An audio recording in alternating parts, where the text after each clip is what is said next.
जय गुरु जी और गुरु जी की साथ संगत को मेरा कोटि कोटि प्रणाम। संगत जी, मैं एक सिख फैमिली को बिलोंग करती हूँ और मेरे जो दादाजी और नानी जी थे, दोनों के गुरु हुआ करते थे और दोनों ये मानते थे कि अगर आपको मोक्ष पाना है तो आपका गुरु होने, जीवित गुरु होने जरूरी है, जिनसे आप नाम ले सको। तो मेरे को भी ये बचपन से मन में ना इच्छा जाग गई कि मेरे गुरु होने चाहिए। अगर गुरु नहीं होंगे तो मेरा मोक्ष नहीं हो पाएगा। और मेरे को शुरू से ही थोड़ा सा इस तरफ रुझाव था। जैसे हर बच्चे का अपना इंटरेस्ट होता है, तो मुझे था थोड़ा सा। और ऐसे जब भी मैंने छुट्टियों में जाना अपने पेरेंट्स के पास से अपने नानी माँ के घर, तो वहां पे भी मुझे यही पाठ, बहुत पाठ करती थी गुरु ग्रंथ साहिब का। हर रोज गुरुद्वारे जाती थी तो वो देखने को मिलता था। और जब मैं अपने दादके जाती थी और दादा दादी के पास, तो वहां भी मेरे दादाजी सुबह ही उठ के और बोलते थे चलो उठो और गुरुद्वारे, जो घर में उन्होंने गुरुद्वारा बनाया हुआ था, कि उधर चलो और मैं आपको गुरबानी सुनाता हूँ। मेरी नानी जी जो थे वो बहुत पाठ पूजा बहुत करते थे और मेरे दादाजी जो थे वो गुरु ग्रंथ साहिब को ऐसे मानते थे कि जैसे वो एक किताब है और उसमें से सीख के और हमें उसको फॉलो करना है। और मेरी नानी जी बहुत पाठ करते थे, पर उनका जो तरीका था थोड़ा सा अलग था। जैसे वो मतलब रेवरेंस के साथ बहुत उनको इज्जत दे के, और वे दादाजी जाते थे, पढ़ते थे और बंद करके गुरु ग्रंथ साहिब को और आराम से नीचे उतर जाते थे। तो मैं जब छोटी थी तो मुझे ये दोनों चीजें बड़ी फर्क लगती थी, बट आस्ते आस्ते एडजस्टेड, मेरे को समझ आनी शुरू हुई जब मैं बड़ी हुई कि उनका अपना अपना तरीका है। बेसिकली हमें करना क्या है कि फॉलो करना है जो गुरु गानी पानी में लिखा हुआ है। तो ऐसे ही संगत जी, मैंने एक दिन अपने दादाजी को बोला कि आप मुझे नाम दिलवा दो, और वो बड़े खुश हुए, कहते ठीक है मैं आपको नाम दिलवा देता हूँ। राधा स्वामी थे, पर मेरी दादी जी ने उनको बहुत नाराज हुई उनसे, और वो बोलने लगी कि नहीं, इसकी कल को कहीं शादी हो जाएगी। I was about 17 years of age then। और फिर इसके इन लॉज अगर नहीं मानते होंगे तो इसके लिए आप दिक्कतें क्रिएट कर दोगे, मुश्किलें हो जाएंगी इसके लिए। तो मेरे मतलब नाम मिलते मिलते मुझे रह गया। वो बड़ी अपसेट अपने दादी जी से कि उन्होंने ऐसे क्यों किया। फिर मेरी शादी हो गई, शादी हुई और मेरी शादी जिस घर में हुई तो वहां भी मेरे मदर इन लॉ बहुत पाठ करते थे। आर्मी फैमिली थी और वो बिल्कुल, उनका ये सोच थी कि गुरु ग्रंथ साहिब के अलावा कोई गुरु नहीं है, गुरु ही गुरु ग्रंथ साहिब है। और अगर हम जीवित गुरु को मानते हैं तो ये सब ढोंग है। तो वहां पे मेरे को ऐसे देखने को मिला। और आपको सबको पता है, जब नई नई शादी होती है, आदमी अपनी लग जाता है अपनी दुनिया में ही, उसका रुझाव हो जाता है। करते करते बच्चे हो गए, तो मेरे दिमाग में हमेशा से रहता था कि मैंने नाम लेना है। और मेरे को कुछ ना कुछ ऐसे लगता था कि समथिंग इज मिसिंग, हम इस दुनिया में आए क्यों हैं? कि हम बस खाते हैं पीते हैं, we have a life, but what is the purpose of this life? मतलब कुछ जैसे खालीपन सा मेरे अंदर हमेशा से रहता था। फिर एक टाइम आया कि मेरे फादर इन लॉ जो थे उनकी डेथ हो गई और मुझे आके और अपनी मदर इन लॉ के साथ मेरठ रहना पड़ा, बिकॉज मेरे हस्बैंड जो थे वो अकेले बेटे थे। तो ये हमारी जिम्मेवारी बन गई उनके पास रहना। तो मैं आके उनके पास रही। अब वहां पे मुझे बिल्कुल कोई काम नहीं होता था और घर में सब मतलब ऑलरेडी अरेंज था, सर्वेंट्स वगैरह सब कुछ थे। कुछ मेरा मतलब कोई मेरे ऊपर कोई बोझ नहीं था किसी तरीके का। और मैं हर रोज बड़ी बोर्ड, और मैं ये सोचा करूं कि क्या जिंदगी है, कोई मायने ही नहीं है जिंदगी के, बस यही दिमाग में मेरे चलते रहता था। तो ऐसे ही एक बार मेरे दादाजी मेरे पास मेरठ आए, और हम बाहर गार्डन में बैठे हुए थे, और मुझे कहते हैं कि बेटा मैंने ना तेरे भाइयों के नाम जमीन लगवा दी है, और मैंने तेरे नाम पे तो कुछ भी नहीं लगवाया, तू बता मुझे क्या, तेरे को क्या मुझसे चाहिए। तो मैंने उनकी तरफ देखा, और मैंने उनको बोला कि बापू जी आप कहते हो ना कि सबसे बड़ा धन गुरु होता है, तो आप प्रे करो कि मुझे गुरु मिल जाए। और उनकी आंखों में आंसू आ गए, और उन्होंने आंखें बंद की, और उन्होंने मेरे लिए प्रे किया। एक दिन 2 दिन रहे वो, और वो चले गए। उसके बाद मेरे पेरेंट्स उस टाइम पे चंडीगढ़ में होते थे। तो मैं कुछ दिनों बाद बच्चों की छुट्टी हुई और मैं चंडीगढ़ आ गई। जब मैं चंडीगढ़ आई तो मेरे मदर ने मुझे बोला कि बेटा यहाँ ना बिल्कुल हमारे घर के पास ही एक गुरु महाराज आए हुए हैं, would you like to meet them. उन्होंने बताया कि मेरी जो भाभी जी हैं उनके मासी जस्टिस गिल की वाइफ, उन्होंने मम्मी को इंट्रोड्यूस किया था गुरुजी के साथ। तो मैंने बोला हाँ जी mamma I would love to go. तो शाम हुई, और हमारे घर से मेरे ख्याल है गुरुजी जहाँ रह रहे थे 100 मीटर 150 मीटर की दूरी पे गुरुजी रह रहे थे। तो हम गए, और जैसे ही संगत जी मैं गुरुजी के दर पे पहुंचती हूँ, गेट पे ही मुझे इतनी फ्रेग्रेंस आई कि मैं आपको बता नहीं सकती, कि मेरे को ऐसे लग रहा था कि मेरी सांस बंद हो रही है, इतनी फ्रेग्रेंस थी। और मैंने सोचा पता नहीं कितनी अगरबत्तियां लगाई हुई हैं, मतलब इतनी तो नहीं लगानी चाहिए कि यू कांट इवन ब्रीथ, इतनी फ्रेग्रेंस। और मुझे कुछ भी नहीं पता था गुरुजी के बारे में। और जैसे मैं अंदर गई तो मैंने देखा कि गुरुजी अपने सिंहासन पे बैठे हैं, और कुछ लोग इधर उधर उनके पास बैठे हैं। मेरे ख्याल 30-40 लोग होंगे मुश्किल से। और जैसे मैं गुरुजी के पास गई तो मेरे मामा ने बोला कि गुरुजी मेरी बड़ी बेटी है। तो गुरुजी मेरे को आगे से बोलते हैं मेरठ तो आई है। मैं क्या हाँ जी गुरुजी। फिर उन्होंने मेरे साथ कुछ बातें करी, और मैं साइड में होके बैठ गई। थोड़ी देर के बाद संगत जी मैं वहां 2 घंटे बैठी रही हूँ, और 2 घंटे मेरे आंखों से आंसू बहने बंद नहीं हुए। मुझे नहीं पता मैं क्यों रो रही थी, मेरे अंदर कोई दुख नहीं था, पर मेरे आंसू बंद ही नहीं हो रहे थे। और मुझे ऐसे लग रहा था कि पता नहीं मैं कहाँ आ गई हूँ, और मेरे अंदर का सारा जो गुबार है वो सब बाहर निकल आया। और मैं रोती जा रही हूँ, रोती जा रही हूँ। उल्टा मुझे इतनी शर्म आ रही थी कि लोग देख के मुझे क्या सोचेंगे, कि इसको क्या दुख तकलीफ है जो इतना रो रही है।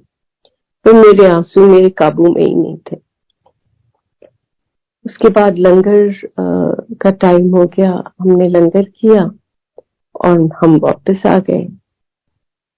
सुनिए जी, ये आपने बहुत बहुत लोगों से, in fact everyone must have told you this, कि गुरुजी के पास एक बार आप आ जाओ तो अंदर से इतनी ज्यादा तलब सी होती है कि उनके पास फिर से पहुंच जाओ, कैसे न कैसे पहुंच जाओ। तो नेक्स्ट मॉर्निंग हम उठे, और मेरे को ये था कि शाम कब होगी और हम कब शाम को गुरुजी के पास जाएंगे। तो शाम आई तो हम फिर गए, और जाके मैं गुरुजी के बिल्कुल सामने, मुझे याद है मैं बिल्कुल सामने गुरुजी के बैठ गई। तो उस टाइम पे संगत इतनी नहीं थी, सो यू नो आप कहीं भी बैठ सकते थे आराम से, कोई आपको नहीं बोलता था इधर बैठो या उधर बैठो, बिकॉज थोड़े से लोग होते थे। सो मैं बैठ के गुरुजी के सामने, और मेरे को याद है गुरुजी ने ब्लू चोला पहना हुआ था, क्रेप का ब्लू प्रिंटेड चोला पहना हुआ था। और मैं गुरुजी की तरफ देखने लग गई, और देखते देखते मेरा दिमाग चलना शुरू हो गया, और मेरे दिमाग में आया कि गुरु तो सफेद कपड़े पहनते हैं या ऑकर कलर के कपड़े पहनते हैं और चुपचाप बैठे होते हैं या कुछ sermon दे रहे होते हैं, पर गुरु जी तो बड़े आराम से बातें कर रहे हैं सबके साथ। और मैं ऐसे सोचते सोचते और मेरे को एकदम से दिमाग में ना सुखमनी साहब की वो तुक आई कि सात का निंदक महा हत्यारा, सात का निंदक परमेश्वर मारा। और मुझे अपने आप पे बड़ी शर्म आई कि मैं उनके दरबार में बैठ के ही उनके बारे में ऐसे सोच रही हूँ। और मैंने बोला कि मेरे को माफ कर दो, मुझे नहीं पता आप कौन हो। मैंने अपने दिल में बोला, मुझे बताओ आप कौन हो। संगत जी, ये मैं आपको बताना चाहती हूँ कि मेरे अंदर इतने डायलॉग चलते नहीं है। This was very odd for me, मतलब ये मेरी जहनियत के मुताबिक नहीं था कि मैं ऐसे सोचूं। ये भी गुरुजी ने मुझे मेरे अंदर डाला। और जैसे ही मैंने ये बोला कि आप बताओ मुझे आप कौन हो, तो मेरे सिर के अंदर इतनी जोर से आवाज आती है कि तू मेरे कपड़े देखन आई है, एक कपड़े तो मैं उन्हां ਲਈ पाए है जिन्होंने मैथों वापस भेजना है, इन्हां कपड़ियां तो अगे आके देख मैं की है। हिंदी में इसका मतलब कि तू मेरे कपड़े देखने आई है, ये कपड़ों से आगे आके देख मैं क्या हूँ। ये कपड़े तो मैंने उनके लिए पहने हैं जिनको मैंने यहाँ से वापस भेज देना है। और मैंने डर के एकदम से आंखें खोली और मैंने देखा कि गुरुजी मेरी तरफ देख के मुस्कुराए और फिर दूसरी साइड देख के किसी से बात करने लगे। संगत जी, इससे बड़ा मिरेकल क्या हो सकता है। मेरे साथ इतनी बड़ी चीज हुई पर मुझे समझ ही नहीं आई। हम लंगर किया, हम वापस आ गए और मेरे लिए ऐसे था जैसे हाँ कुछ हुआ था, पर मतलब मैंने रजिस्टर नहीं किया उस चीज को। ये भी गुरु जी की ही करामात थी कि आपके साथ बड़ी से बड़ी चीज हो जाती थी और आप उनको पहचान ही नहीं पाते थे। वो नहीं चाहते थे कि वो हमारे सामने आए या हमको किसी तरह से हमारे वो हमेशा बड़े सहज तरीके से जीते थे और ना ही किसी को पता लगने देते थे कि वो क्या है। जैसे मुझे याद है कभी भी किसी ने बोलना कि गुरुजी है बीमारी है ठीक कर दो, तो उनका आगे से जवाब होता था मैं कोई डॉक्टर हूँ। तो ये उनका तरीका था, नेचर था, उनकी बड़प्पन था कि वो हमको पता ही नहीं लगने देते थे कि वो क्या है। तो ऐसी संगत जी मैं कुछ दिन रुकी वहां पे और फिर मेरे हस्बैंड आ गए मुझे लेने। मैं हर रोज गुरुजी के पास पहुंच जाती थी शाम को। मुझे बड़ा ही होता था कि मैं पहुंचूं, कैसे ना कैसे गुरुजी के पास ही टाइम निकले। तो मेरे हस्बैंड आए और मेरे हस्बैंड जो थे बहुत बिल्कुल मानते नहीं थे। वो तो गुरुद्वारे भी नहीं जाते थे। मतलब अगर हम गुरुद्वारे गए हैं तो ही स्टैंड आउटसाइड एंड से अच्छा तू माथा टेका, मैं इधर ही ठीक हूँ। So when he came I was so excited. मैंने बता दिया कैसे से मेरे को ना गुरु महाराज के दर्शन हुए हैं और तो इन्होंने तो हाँ, मेरे मदर को बोला कि मम्मी ये आप क्या कर रहे हो, she is not even 30 years old और आप इसको किस साइड लगा रहे हो। यू नो ये तो this is not her age, people do this at 60-70, आप क्या कर रहे हो इसके साथ। So my mother was a little upset. She said, बेटा मैंने क्या करना है, मैं तो लेके गई थी, अब ये हर रोज जाना चाहती है तो इसमें मेरा क्या वो है कसूर। एनीवेज बात खत्म हुई, शाम हुई और हमने कहीं पार्टी पे जाना था। पर मुझे तो ये कि पार्टी वार्टी कहाँ से, मुझे तो जाना ही नहीं है, मेरे को तो गुरुजी के पास जाना है। तो मेरे में हिम्मत ही नहीं होती थी कि मैं किसी के साथ आर्ग्यू करूं या मैं हमेशा क्लेश से बचती रहती थी कि ना ही पढ़े तो अच्छा है मेरे को, which is wrong I suppose, क्योंकि you should have the strength to stand for yourself. तो मुझ में नहीं थी इतनी हिम्मत। तो मेरे हस्बैंड को मैंने बड़े डरते डरते बोला कि please okay I go for the party, but party पे जाने से पहले ना प्लीज मेरे को ना चाहे 10 मिनट के लिए मैं गुरुजी को माथा टेकूंगी और बाहर आ जाऊंगी फटाफट, तुम गाड़ी में बैठे रहे। सो ही एग्रीड। हम गए और मैंने पार्क की गाड़ी। आई वेंट इनसाइड एंड गुरुजी बैठे हुए थे। मैं संकट जी नॉर्मली गुरुजी के पास ना 30 40 50 लोग होते थे, लाइन लगी ही नहीं होती थी। आप जाते थे, मुश्किल से आपके आगे एक आध कोई संगत होती थी और आप माथा टेकते थे और बैठ जाते थे। आप मानेंगे नहीं संगत जी, उस दिन इतनी लंबी लाइन कि मेरे आगे कोई 20 लोग खड़े हुए और मेरी घबराहट शुरू हो गई कि अब तो मुझे डांट पड़ी जाएगी, बिकॉज जब तक मेरा टाइम आएगा ही इज गोइंग टू से कि तुम तो इतना टाइम लगा के आए हो।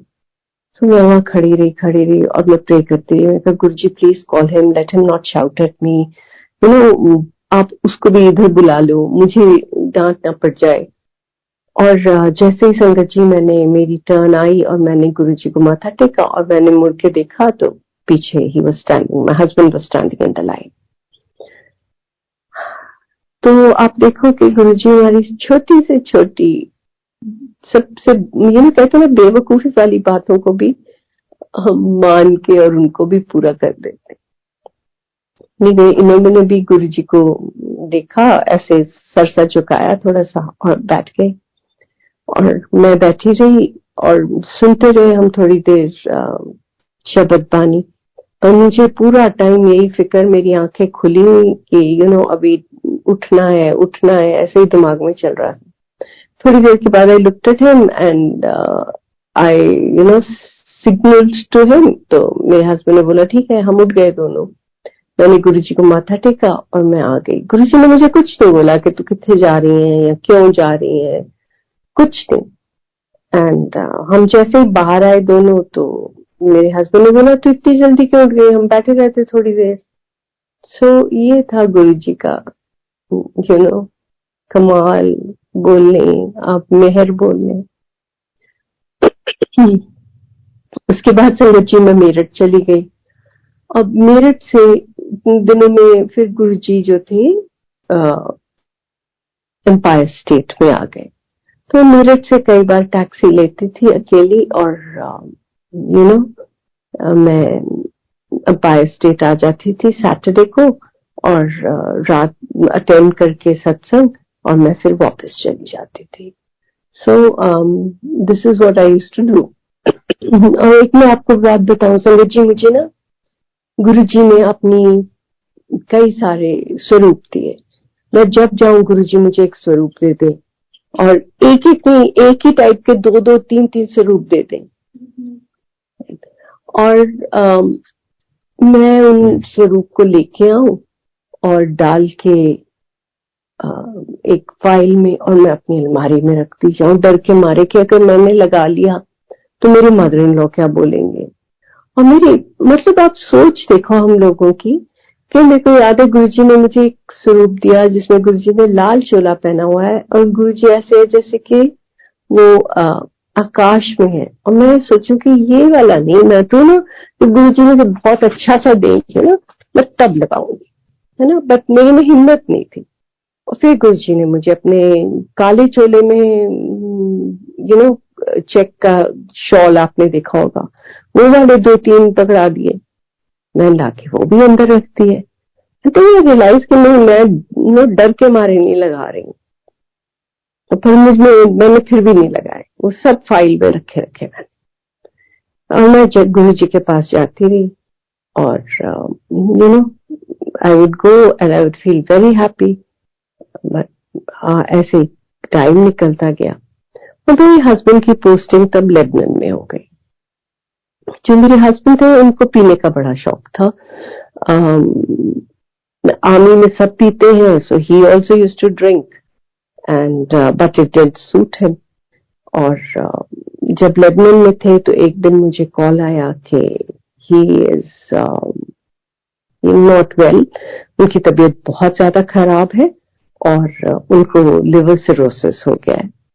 तो मेरे को बुलाया गया और मैं संगत जी तो I am from an Sikh family.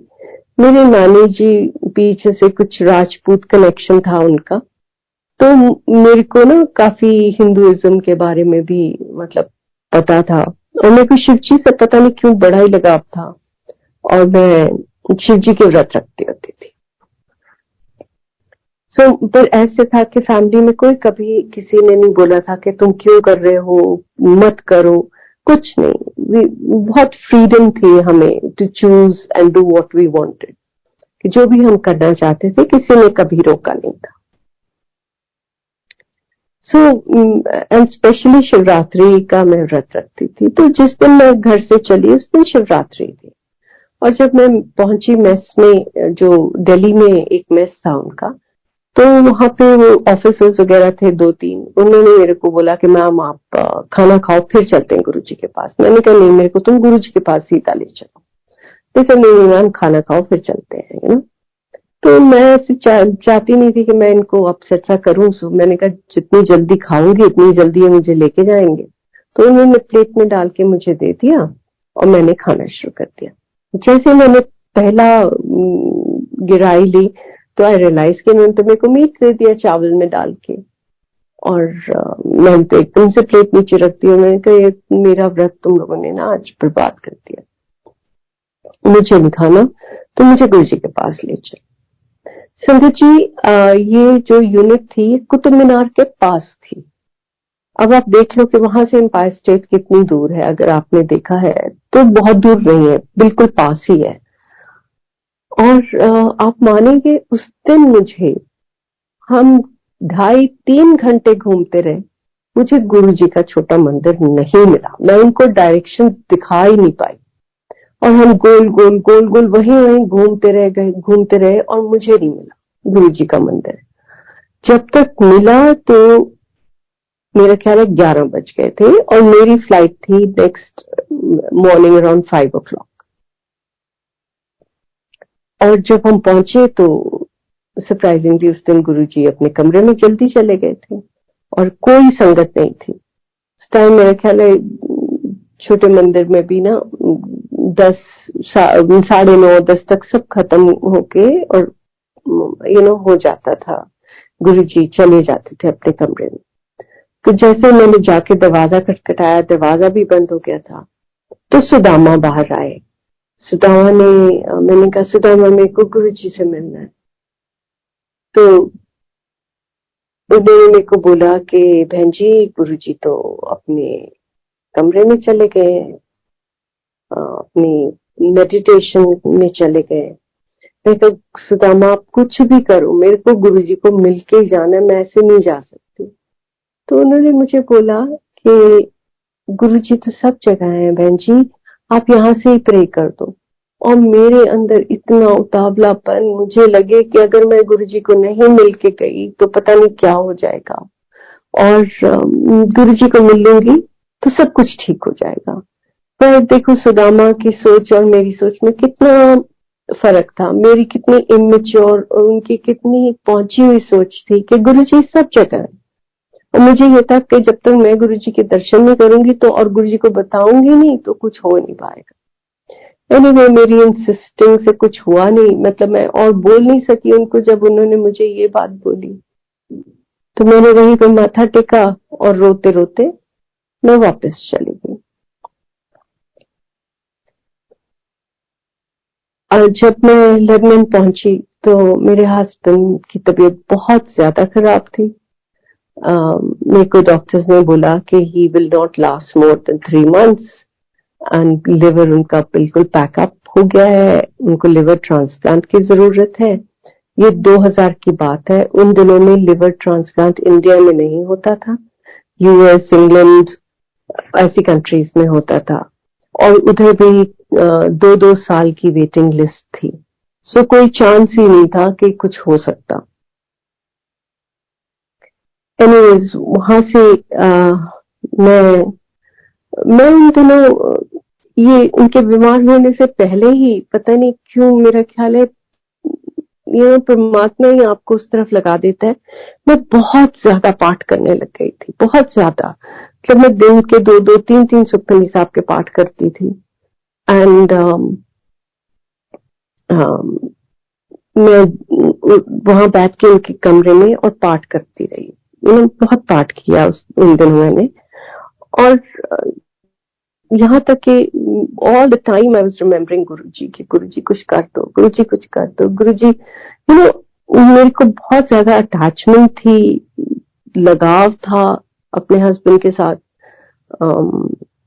तो मेरे को लगता था कि मेरी तो जिंदगी खत्म हो जाएगी अगर if something happens to him. मतलब नेगेटिव सोच भी बहुत ज्यादा थी। तो एनीवेज वहां से हम लेबनान से मतलब थोड़ा बहुत जब ठीक हुए तो हम इंग्लैंड चले गए। मैं वहां से लेबनान से इजराइल भी गई, वहां भी बड़े अच्छे डॉक्टर्स थे। उन्होंने बोला कि आप ले आना वेडनेसडे को and we will see him. But my husband refused to go. He said, I'm not going anywhere. He was very, very headstrong. मतलब जो दिमाग में एक बार आ गया वो ही करना है, आप कुछ दूसरा करवा नहीं सकते हो। फिर उधर से हम इंग्लैंड आ गए मेरी सिस्टर के पास। वहां भी हम डॉक्टर को मिलने गए और बड़ी मुश्किल से मेरी सिस्टर लेके गई और डॉक्टर ने बोला ठीक है एडमिट कर लेते हैं। एंड वो वर्ल्ड फेमस डॉक्टर थे। And मैं टेस्ट करूंगा and then we will see and don't worry so much. But my husband walked out of the hospital and he was to be admitted couple of days later. थोड़े दिनों के बाद admission होना था, but इन्होंने तो मना कर दिया जाने से। तो मेरा तो और मेरे को लगे कि अब क्या होगा। ये तो मतलब एक तो बीमार, ऊपर से डॉक्टर को भी नहीं मिलना चाह रहे हैं। Anyways, मेरे मदर इधर ही थे इंडिया में। वो गुरुजी के पास बार बार जाएं और गुरुजी उनको बोले कि ऐसे कर दे वैसे कर दे। उन्होंने बताया कि ऐसे बीमार है। तो ये चल रहा था और फिर हम वापस से इंडिया आने वाले थे।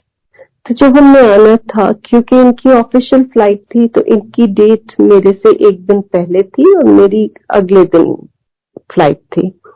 तो जब ये पहुंचे तो मेरे मदर सीधा इनको गुरुजी के पास ले गए शाम को। तो पहली बात तो he didn't want to go. फिर बिकॉज मदर इन लॉ थी तो बात माननी पड़ी, चले गए। पर मेरी मदर ने मुझे बताया कि जितनी देर हम वहां बैठे रहे पीछे बैठ के और ये गुरुजी को उल्टा सीधा ही बोलते रहे कि ये क्या कर ले गए, यहाँ इंडिया में तो एक ईंट उठाओ तो नीचे से गुरु निकल आता है, ये क्या करेंगे, what is he capable of doing, है ना। ऐसे ही ढोल चल रहा है सब जगह, ये वो, मतलब जो कुछ उल्टा सीधा आदमी बोल सकता है ना, इन्होंने बोला। गुरुजी ने बोला लंगर करने को तो ये उठ के बाहर चले गए, लंगर भी नहीं किया। मेरे मदर फिर पकड़ के लाए और थोड़ा सा लंगर किया। And he said I am so tired mummy and you are troubling me, मेरी तबीयत ठीक नहीं है और आप मेरे को यहाँ पकड़ के ले आए हो। मतलब ऐसे चलता रहा। बेसिकली मैं आपको बता दी कि उनका एटीट्यूड क्या था। अगले दिन मैं आई तो मैं गुरुजी के पास गई और संगत जी हर एक का हमारा ना गुरुजी के साथ अलग ही रिश्ता होता है। मैं देखती थी कि दीपिंदर आंटी और कई और लोग ना गुरुजी के पास जब बात करते थे हंस हंस के उनको हाथ को पकड़ के और बड़े प्यार से उनसे बात कर लेते थे। और मैं गुरुजी से हमेशा लाइक डरते डरते बात करती थी। जो गुरुजी ने पूछ लिया उसका जवाब दे दिया, नहीं तो माथा टेका और चुप करके बैठ गए। तो मेरा बड़ा मन करता था कि जैसे ये लोग करते हैं ना, किसी दिन मेरे में भी इतनी हिम्मत हो कि मैं गुरुजी के साथ ऐसे बात कर सकूं। Anyway, मैं बैठी हुई थी तो मेरी मम्मी मेरे को बार बार बोले, मेरी आंखों में आंसू थे, मेरे को बोले कि तू बोल गुरुजी को। और गुरुजी के बिल्कुल पास बैठी हुई थी मैं, बिल्कुल पास।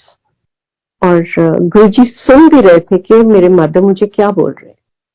और गुरुजी ने मेरी तरफ देखा और मेरे में थोड़ी सी हिम्मत आई और मैंने आगे होके बोला, मैं कहा गुरुजी ठीक कर दो। मतलब मेरे मुंह से सिर्फ इतना ही निकला कि गुरुजी ठीक कर दो।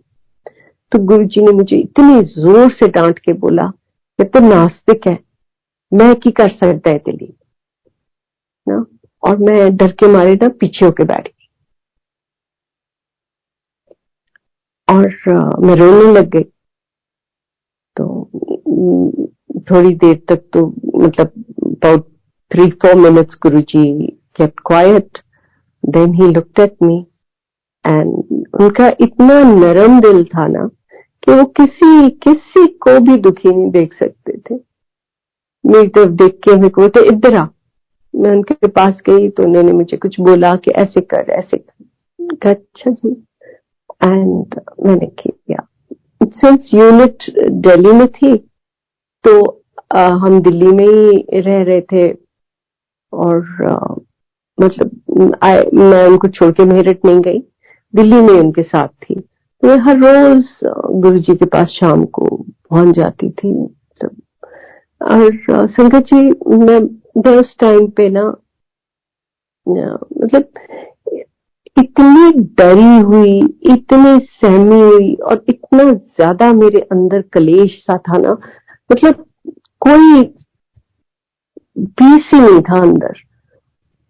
तो पहली चीज जो मैंने नोटिस करी ना कि जैसे जैसे मैं गुरुजी के पास हर रोज जाती थी तो मेरे अंदर से शांति अपने आप शांत हो गया और मेरा डर निकलना शुरू हो गया, मेरे नेगेटिव थॉट्स बंद होने शुरू हो गए। और मतलब एक दिन मैं गुरुजी के पास से वापस आई और हम वहां पे मेस में टेंट्स में थे। एक बड़ा सा ग्राउंड था जिसमें टेंट्स लगे हुए थे। तो मैं सो रही थी रात को और एकदम से मुझे ऐसे आवाज आई जैसे कि टेंट का फ्लैप किसी ने उठाया है जोर से हवा से। और मैं डर के उठ के ना बैठ गई और आंखें मैंने बंद कर ली, बिस्तर में मैं बैठ के चौकड़ी मारी हुई थी मैंने और मैं सुखमनी साहब का पाठ करने लगी। आई टोल्ड यू कि मैं बहुत पाठ करती थी, वो अंदर से पाठ अपने आप ही चलना शुरू हो जाता था। और संगत जी जैसे कि एक मेरे बिल्कुल आईब्रोज के सेंटर में एक जैसे पुराने कैमरास अगर आपने देखे उनमें एक अपर्चर सा एक खुलता था ना, जैसे खिड़की से खुलती थी, ऐसे मेरे यहाँ पे खुला अंदर और मैंने देखा कि वहां गुरुजी बैठे हुए हैं लाल कपड़ों में और मैं कहते उठ जा उन सुती पई है, मैं उन्हें ठीक करना आया है। और संगत जी मैं पाठ करती रही और मेरे को गुरुजी वहां दिखते रहे और मुझे पूरे रूम में ऐसे स्मेल्स आनी शुरू हो गई कि जैसे कोई ऑपरेशन थिएटर से आती है। थोड़ी देर तक वहां मुझे ऐसे ही दिखता रहा और फिर वो अपर्चर सा बंद हुआ और वो एक हवा सी बाहर निकल गई टेंट से और मैं पाठ करते करते सो गई। अब मुझे ये कोई हैरानी नहीं हुई इस चीज की कि मेरे साथ क्या हुआ। मुझे थोड़ा सा डर लगा जरूर पहले जब मैं उठी, पर मुझे कोई हैरानी नहीं हुई कि मेरे साथ कुछ मतलब ये क्या हुआ या ये मेरे साथ मिरेकल हो गया हो, कुछ नहीं, मुझे होश ही नहीं है कि ये क्या हुआ मेरे साथ। सुबह में उठती हूँ तो नॉर्मल तरीके से मुझे कुछ याद सा नहीं है। फिर मुझे याद आया कि मैंने तो रात को गुरुजी को देखा था अपने ऐसे। पर फिर मेरे को लगे कि अच्छा, मतलब I took it in my stride, it was not like I realised कि मेरे साथ इतना बड़ा कुछ हो गया। शाम को मैं गुरुजी के पास गई हूँ और गुरुजी मेरे को देख के और कहते हैं कि फिर करता ना ठीक। संगत जी दैट्स व्हेन आई रियलाइज्ड कि ओह माय गॉड, ये तो गुरुजी सच में आके और उनको ठीक करके गए। संगत जी एट द सेम टाइम मैंने गुरुजी के नेल्स की तरफ देखा और गुरुजी के नेल्स ब्लू थे। उस वक्त मुझे ये रियलाइजेशन हुई कि मैंने अपने स्वार्थ के कारण अपने गुरु को कितना बड़ा दुख दिया है। और मैंने मन में सोचा कि मैं गुरुजी आपसे कभी कुछ नहीं मांगूंगी। नॉट दैट मतलब ये नहीं है कि मैंने नहीं मांगा, मांग तो हम हमारे अंदर इतनी भरी हुई है कि जब हमको दुख होता है तो हमारे मुंह से अपने आप ही निकल जाती है, ना चाहते हुए भी निकल जाती है। तो मेरी कोशिश हमेशा से यही रही कि मैं ना ही मांगू गुरुजी से। क्योंकि मुझे ये रियलाइज हो गया कि गुरुजी हमारे दुख अपने ऊपर लेते हैं। संगत जी, मेरे हस्बैंड के जो टेस्ट थे, ये लिवर के टेस्ट होते हैं, वो बहुत ज्यादा मतलब अटपटे थे, इतने गलत कि आप सोच भी नहीं सकते कि कई बार मतलब अगर डॉक्टर देखते भी थे तो उनको लगता था कि how is this man surviving, इतने बुरे हाल थे। तो वो आस्ते आस्ते सब ठीक होने शुरू हो गए and he started to become better. और जैसे ही थोड़ा ठीक होने शुरू हुए तो उन्होंने फिर पीना शुरू कर दिया। तो मेरे लिए तो फिर बहुत ज्यादा इमोशनल स्ट्रेन एंड स्ट्रेस। और जब भी मैं गुरुजी के पास जाऊं तो मैं हाथ जोड़ के उनसे एक ही मेरी अरदास होती थी शुरू से कि गुरुजी लाल जी को मेरा मीत बना दो। बिकॉज ही इट्स नॉट ही मेरे जो हस्बैंड थे वो बहुत ज्यादा he was a very good human being, बहुत अच्छे ह्यूमन बीइंग थे। पर वो अपने मतलब आर्मी के उसमें खुश, दैट मैचो इमेज जो थी वो था कि अपने मस्त दुनिया में। तो मुझे लगता था कि ही is not a family man, he is not bothered about the family के बारे में कोई परवाह ही नहीं। एनीवे, मैं हमेशा ये बोलती थी कि गुरुजी लाल जी को मेरा मीत बना दो अपने मन के अंदर। और संगत जी, मेरा और गुरु जी का डायलॉग स्टैंडर्ड डायलॉग था। मैं मन में बोलूंगी गुरुजी लाल जी को मेरा मीत बना दो, और गुरुजी अपना मुंह खोल के मुझे बोलेंगे मान मित्र। और मैं हमेशा यही गुरुजी से सुन के आती थी। और दूसरा, फिर गुरुजी ने मुझे पूछना की हाल है मानदा, एंड आई वुड से ठीक है Guruji, and he would say पी रहा है, एंड आई वुड से हाँ जी गुरुजी, एंड ही वुड से पीन दे। मतलब मैं कई बार मेरा दिल करता था कि बोलूं गुरुजी कैसे पीने दूं, आप बंद करा दो, बट मैंने कभी नहीं बोला क्योंकि मुझे लगता था कि नहीं, अब मैं कुछ इससे ऊपर मैं नहीं बोल सकती। बस ऐसे ही टाइम निकलता गया संगत जी। और मैं आपको ये बताऊं कि गुरुजी जो थे बड़े गुरु हैं, आपको बोलेंगे ये करो वो करो ये पाठ करो। गुरुजी ने कभी किसी को कुछ नहीं बोला था। हाँ, किसी को थोड़ा बहुत अगर कोई पूछता था तो बोल देते थे, पर वो आपको अपने आप, उनकी ऐसी एनर्जी थी, उनका ऐसा, क्योंकि वो भगवान थे तो उनकी प्रेजेंस में तो आप अपने आप ही बदल जाते थे। जैसे अगर आप बारिश में खड़े हो तो आप भीगोगे ही भीगोगे। तो गुरुजी तो एक वैसी बारिश थे जो आपको भिगो देते थे और आपको धो देते थे, बिल्कुल साफ कर देते थे। आपके डर, आपकी शंकाएं, आपकी बुराइयां सब आस्ते आस्ते अपने आप आपकी ईगो खत्म होना शुरू हो जाती थी।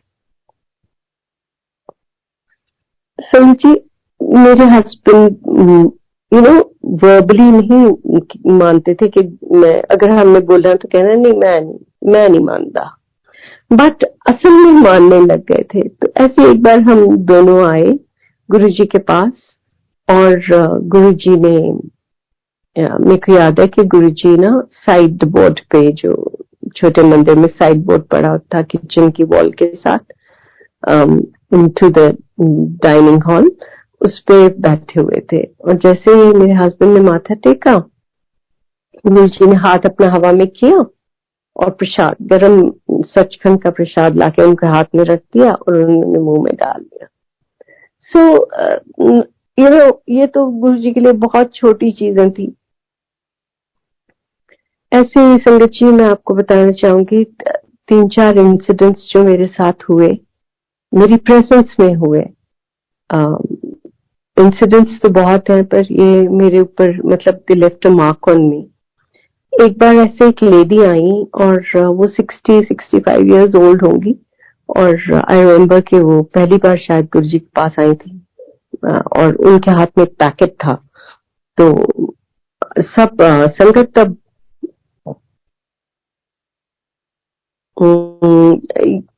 लंगर शुरू हो गया था, लंगर खा के कुछ लोग बाहर हाथ धो रहे थे, कुछ खा रहे थे, तो गुरु जी के पास बैठी and I was sitting there only. तो उन्होंने आके और गुरु जी के आगे होके कुछ बोला, तो गुरु जी भी आगे होके सुनने लग गए। और एकदम से मैंने देखा कि गुरु जी को बड़ा गुस्सा आया और गुरु जी ने जोर से उस पैकेट को पांव मारा और बोलते कि तू मैंने पैसे देना आई है। और जैसे ही गुरु जी ने ये बोला, जितने स्वरूप लगे थे गुरु जी के, उन सब में से अमृत की वर्षा होनी शुरू हो गई और सबके ऊपर ऐसे अमृत गिरना शुरू हो गया जैसे शादियों में ऊपर से आपके वो बौछार सी नहीं करते हैं, वो कुछ गुलाब जल से की, ऐसे इतने ज्यादा छींटे सब पे पड़े और पता नहीं वो कहाँ से आ रहे थे। एंड वी रियलाइज कि ये क्या हो रहा है, तो सब जगह से अमृत गिरना शुरू हो गया। तो सारी संगत भाग भाग के, कुछ तो खड़े थे ऑलरेडी, आ रहे थे वापस माथा टेकने को, कुछ बैठे थे, तो वो सब स्वरूप के पास जाके और वहां से लेने लग गए। और सिंस मैं अभी थोड़ी परप्लेक्स थी कि हुआ क्या, और मैंने देखा कि बहुत लोग खड़े हैं, तो मैंने उठी और मैंने गुरु जी को माथा टेक दिया, सोचते हुए ये कि यहाँ से ही आ रहा है, इन्हीं की कृपा है। बाद में मैंने भी टेस्ट किया तो it was extremely extremely amazing taste, sweet, but ऐसा मीठा नहीं कि आपको चुभे, और इतना ठंडक उसमें मैं बता नहीं सकती, वो तो एक्सपीरियंस ही किया जा सकता है। और ऐसे संगत जी एक बार ना लोग तब मिठाई या कुछ ले आते थे गुरु जी के पास, जब आते थे फूल ले आते थे, बाद में तो मना हो गए थे। तो एक कोई आए और वो छेना मुर्गी के 2 डब्बे लेके आए, और उस दिन संगत काफी थी, ख्याल है 150-200 संगत होगी, ऊपर भी तब तक बैठने लग गए थे लोग, काफी संगत हो गई थी। तो गुरुजी की आदत थी, जब गुरुजी आपको प्रसाद देते थे तो गुरुजी अपने हाथ से देते थे, और गुरुजी के छोटे छोटे बड़े सुंदर सुंदर हाथ थे, और वो आपके दोनों हाथों में वो प्रसाद पूरा नहीं आता, मतलब आपको अपना मुंह लगा के और खाना पड़ता था और कम करना पड़ता था, और फिर आप अपने हाथ से उसको खा सकते थे। मतलब छोटे से हाथ से हमारे हाथ दोनों में भर जाता था प्रसाद। तो गुरुजी ने ऐसे ही वो शना मुर्गी का डब्बा खोला और हाथ भर भर के देने शुरू कर दिए। अब हम सोचे कि ये डब्बे कहाँ जाएंगे, इतने लोग हैं। पर गुरुजी क्या करें, अपना डब्बा बंद करें, उसको ढक्कन लगाएं, उसको थोड़ा सा हिलाएं, वो डब्बा भर जाए, और फिर गुरुजी देना शुरू कर दें। तो ऐसे ही एक कोई आंटी पास खड़ी थी, तो उन्होंने ऐसे देखना शुरू किया बीच में कि गुरुजी कर क्या रहे। तो गुरुजी क्या, पासे हो जा, की देख रही है, पासे हो। सो दिस वाज, ये एक और मैंने गुरुजी का वो देखा कि कैसे वो सारी अपनी संगत को थोड़ा सा प्रसाद है जो वो खिला देते थे। ऐसी संगत जी एक बार मेरे को ना गुरुजी के सिंहासन के पीछे मैं खड़ी हो गई, तो गुरुजी ने मुझे शायद दबाने को बोला, क्या करने को, उसके बाद मैं पीछे खड़ी थी गुरुजी के सिंहासन की, और मुझे इतनी ज्यादा वाइब्रेशन फील हुई कि मुझे ऐसे लग रहा था धरती हिल रही है, और मैं उस वाइब्रेशन में ऐसे से हिल रही हूँ। तो गुरुजी ने मेरी तरफ पीछे होके देखा और वे कहते आगे आ जा। उनको पता था कि मैं इनकी वाइब्रेशन लेने के काबिल नहीं हूँ, मैं इतनी, मतलब मुझे कुछ बेयर नहीं कर पाती मैं उनकी the strength of his vibrations. उन्होंने मुझे बोला कि तू आगे आ जा। दैट इज अनदर थिंग जो मेरे को बहुत मेरे ऊपर असर किया उस चीज ने, फिर गिनती की देखो कितनी वाइब्रेशंस है, कितनी स्ट्रॉन्ग वाइब्रेशंस है।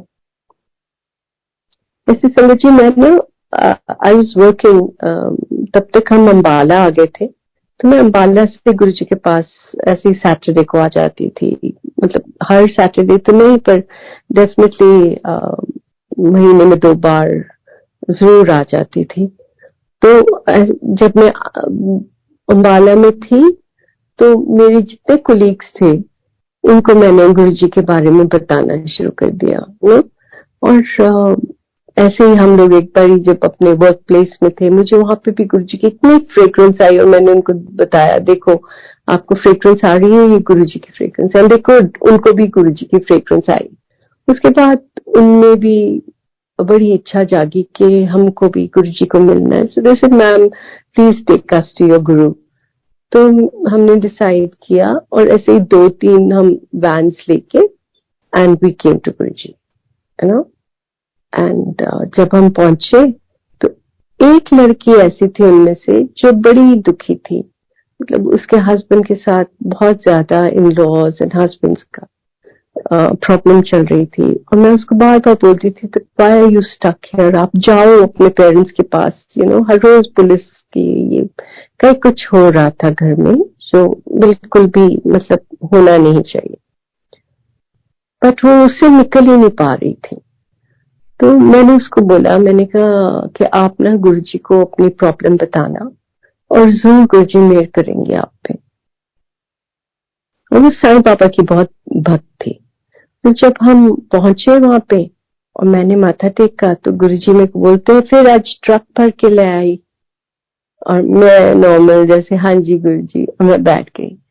और इस लड़की ने माथा टेका और गुरुजी इसको आगे से बोलते हैं, मांग की मांगती है। और संगत जी इसका मुंह ही नहीं खुला, ये गुरुजी के बिल्कुल पास बैठ गई और चुप करके इसने आंखें बंद कर ली। दूसरे सब से गुरुजी ने मतलब बात करी, उन्होंने जो बोला गुरुजी ने सुना। मतलब हर एक की ऑब्वियसली मांगे थी, इच्छाएं थी, जो भी, पर इस लड़की ने कुछ नहीं बोला। और मुझे इतना लग रहा था कि ये क्यों नहीं बोल रही है। पर जब हम लंगर करके बाहर आए तो मैंने इसको बोला, मैंने कहा आपने क्यों नहीं बोला गुरुजी से कुछ। तो वो को बोलती, मैम मुझे गुरुजी दिखे ही नहीं, मुझे तो वहां साईं बाबा बैठे दिख रहे थे।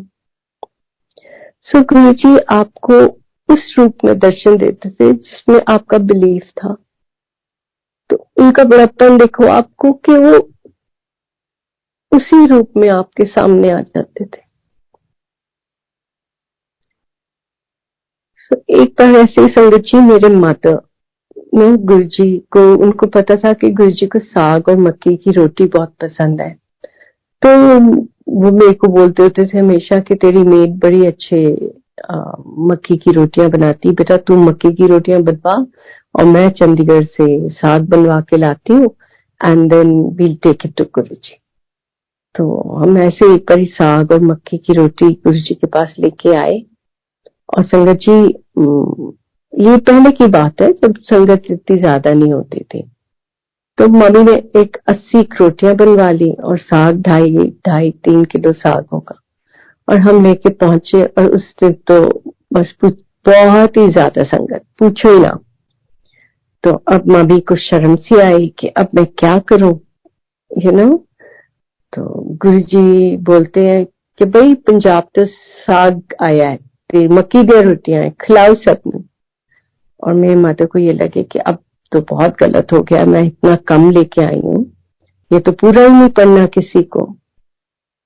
बस संगत जी गुरुजी की मेहर होती है ना, वो तो आपकी छोटी से छोटी, तुच्छ से तुच्छ जो आप अर्पण करते हो उनको, वो उसको इतने प्यार से लेते हैं, एक्सेप्ट करते हैं।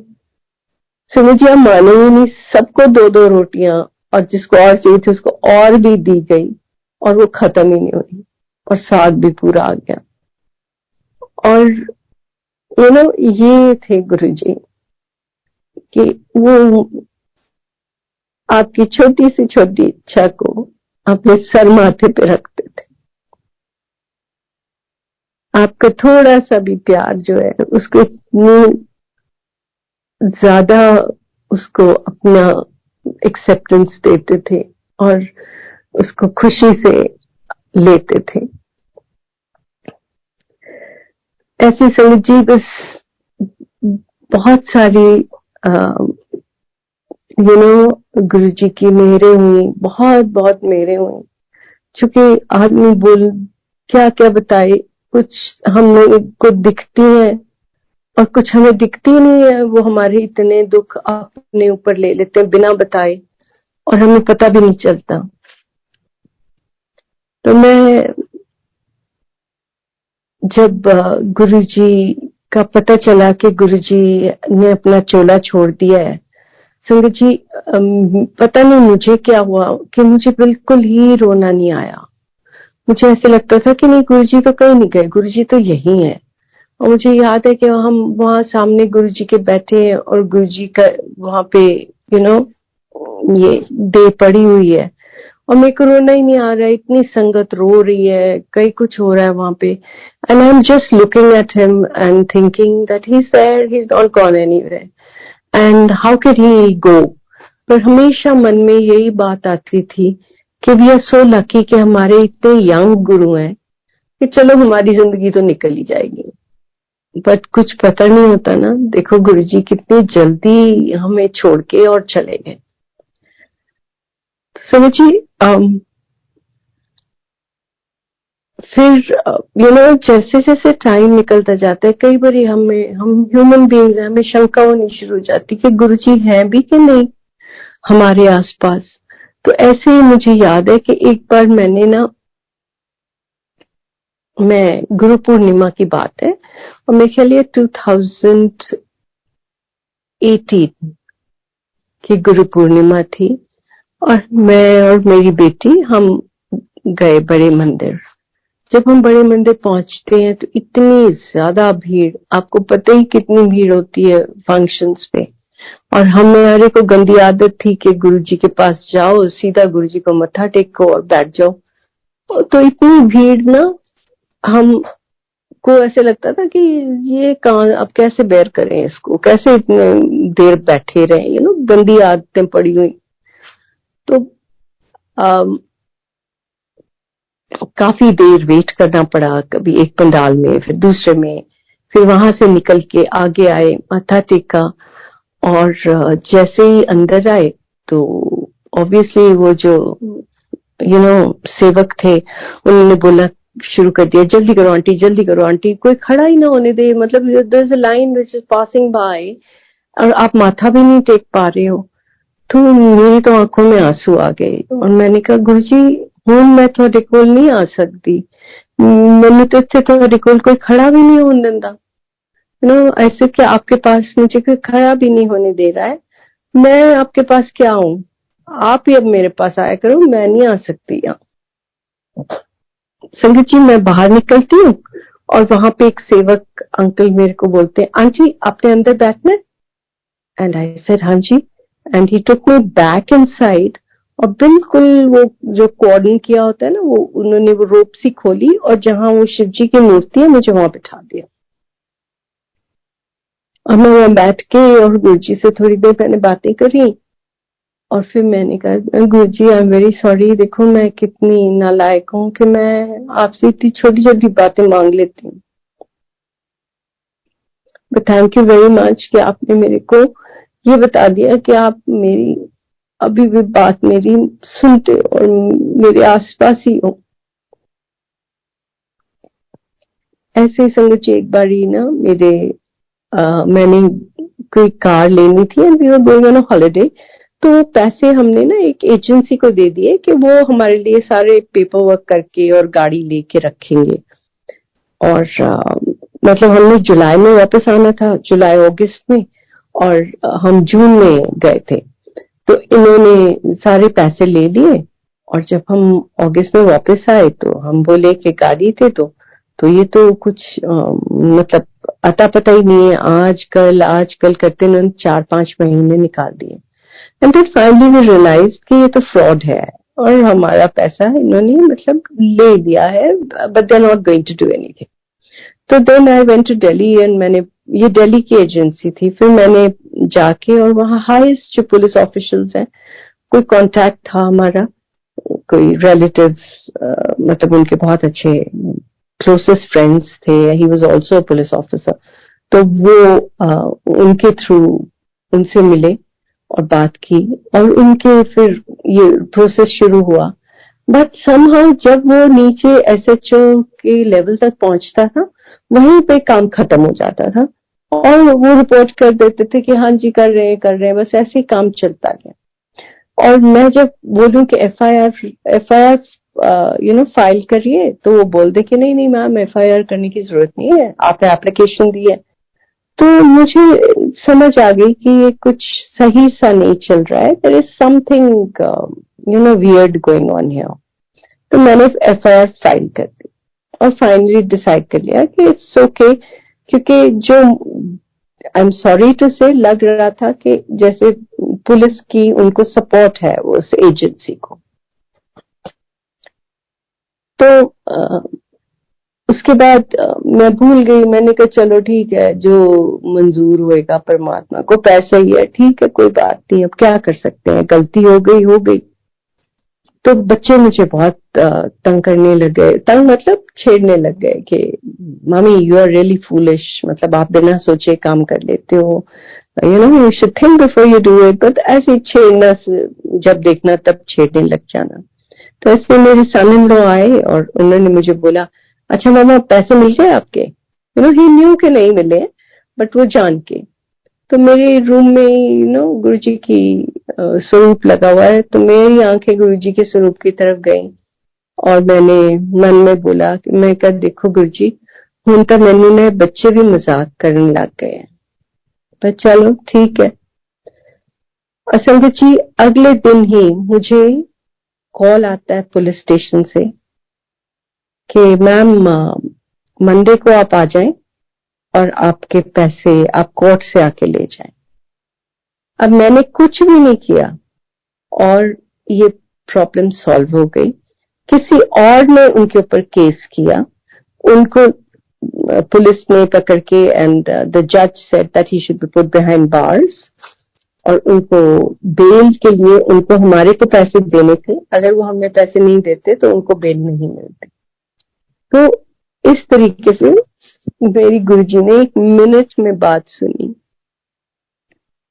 जो कि मैंने एक्चुअली गुरुजी को बोली भी नहीं, बस इतना ही बोला कि गुरुजी मेरी बड़ी हूं ना, मतलब मजाक उड़ाया जा रहा है मेरा, तो तुसी देखो मेरे नाल की हो रहा है। मैंने ये नहीं बोला कि मेरे को मतलब पैसे मिल जाए, पर देखो गुरुजी की मेहर और गुरुजी का बड़प्पन।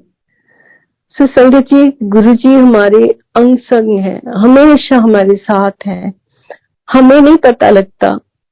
और मैं आपको बताऊं कि जब हमको कोई सत्संग सुनने को मिलता है या सत्संग हमको करने को मिलता है, तो एक्चुअली वो गुरुजी की ही इच्छा से मिलता है, और उस वक्त हमें उसकी जरूरत होती है, क्योंकि गुरुजी हमें ब्लेस कर रहे होते हैं।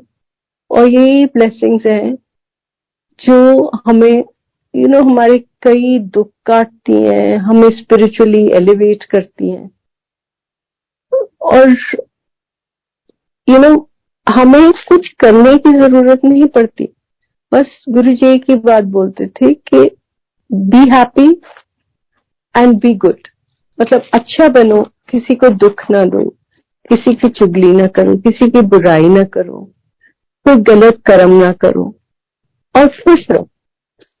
हमेशा बोलते होते थे, जा फिर खुश रह, कल्याण कीता, ऐसे। और मेरे मन में कई बार आता था, ऐश कर, he was say this to me very often, ऐश कर।